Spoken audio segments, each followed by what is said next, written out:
Israeli protesters in Jerusalem and Tel Aviv gathered to call for an end to the war in Gaza and return of hostages. The rallies saw thousands of people coming together as Israel's military kept up its assault on Gaza City and the wider Gaza Strip. The protesters waved flags, chanted slogans and carried banners bearing photographs of hostages, while family members of hostages who have been camping in Jerusalem near the private residence of the Prime Minister expressed their anger against the expansion of the war in Gaza. They warned that the move will further endanger their loved ones being held in Hamas captivity. When you entered office, you gave us a glimpse of hope that salvation is coming for all the hostages and that you are the one we've been waiting for. But more than 6 months have passed, and what now? Did you get bored?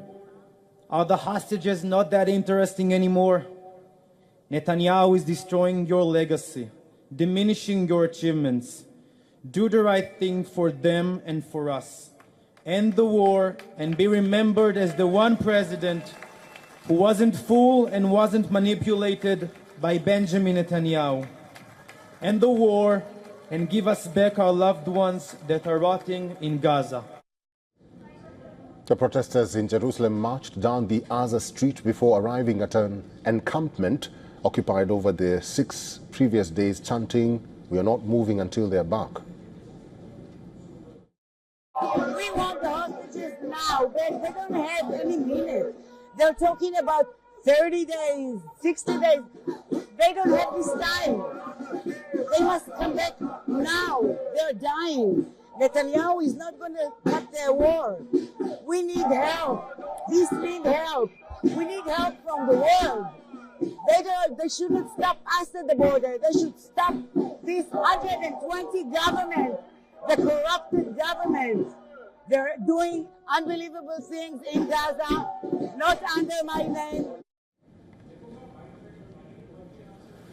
Early on Saturday, Israeli hostage families delivered their weekly statements blaming Prime Minister Benjamin Netanyahu for endangering the lives of hostages. On the same day, Hamas's military wing released an image of the hostages on messaging site Telegram, warning that their lives were at risk due to Israel's military operation in Gaza City.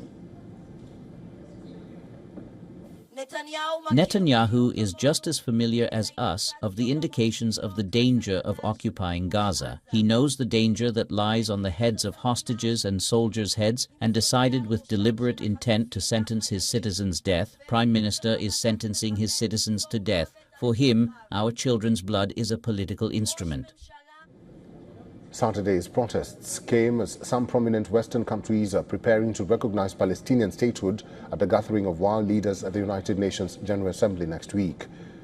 Parallel to this, the global anger and frustration with regards to Israeli actions in Gaza continues to grow. Hundreds of people in Bosnia and Herzegovina protested against Israel's Gaza military offensive, marching with a 94-meter Palestinian flag made of photographs of those killed. Similarly, hundreds of people rallied outside the Greek parliament asking the Greek government to cut ties with Tel Aviv. They demanded that Greece should end all military, trade and cultural cooperation with Israel. The Greek citizens chanted slogans such as "Freedom to Palestine" and held banners reading "No to Genocide."